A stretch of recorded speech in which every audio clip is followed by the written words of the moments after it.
জুলাই সনদ বাস্তবায়নে গণভোট আয়োজনে রাজনৈতিক দলগুলো একমত হয়েছে, তবে পদ্ধতি নিয়ে আরও আলোচনার জন্য সময় চেয়েছে তারা।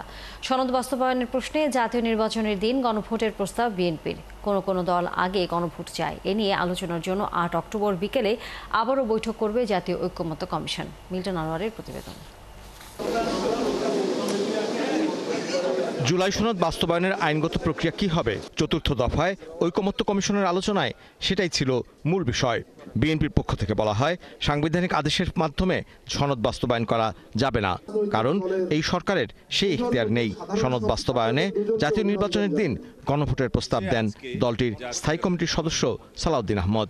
কনস্টিটিউশনাল অর্ডার জারি করার ক্ষমতার জন্য এই সরকার প্রতিষ্ঠিত হয়নি।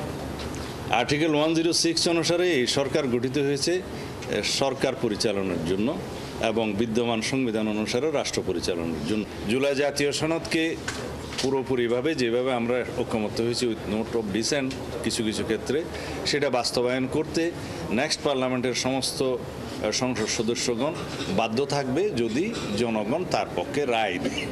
তো সেই জন্য একই সংসদ নির্বাচনের দিন একই দিনে আমরা আরেকটা আলাদা ব্যালেটে সেই জুলাই জাতীয় সনদের পক্ষে জনরায়টা নেয়ার জন্য বলেছে, সেটাই রেফারেন্ডাম। এই প্রস্তাবে বেশ কয়েকটি দল একমত হলেও দ্বিমত আছে জামায়াত ও এনসিপির। তারা চান নির্বাচনের আগেই সনদের আইনগত ভিত্তি। আইনি ভিত্তি রচনার জন্য যদি গণভোটে যায়, তাহলে এটা হবে সবচেয়ে পাওয়ারফুল একটা আইনি ভিত্তি। তা আমরা বলেছি যে আগে না পরে এই আলোচনা হওয়ার সুযোগ আছে। যেহেতু আমরা জুলাই সনদকে আইনি ভিত্তি দেওয়ার ব্যাপারে সিরিয়াস, আমাদের গণভোটে খুব বড় রিজার্ভেশন নাই, কিন্তু সেই গণভোটটা হতে হবে জুলাই সনদ বাস্তবায়ন করছে, যার মধ্যে দিয়ে সেই গণভোট হতে হবে। দিনের আলোচনা শেষে কমিশনের সহসভাপতি জানান, জুলাই সনদ বাস্তবায়নে গণভোট আয়োজনে রাজনৈতিক দলগুলো একমত, তবে পদ্ধতি নিয়ে আরও আলোচনা হবে।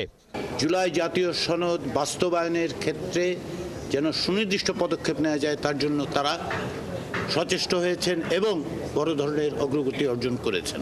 জুলাই জাতীয় সনদ 2025 বাস্তবায়নের জন্য জনগণের অংশগ্রহণ নিশ্চিত করা, তাদের সম্মতির জন্য একটি গণভোট অনুষ্ঠানের ব্যাপারে সকল রাজনৈতিক দলই একমত হয়েছেন। আগামী কয়েকদিনের মধ্যেই সবাই একমত হবে এবং অক্টোবরের পর ঐকমত্য কমিশনের কার্যক্রম রাখার প্রয়োজন হবে না বলেও জানান তিনি।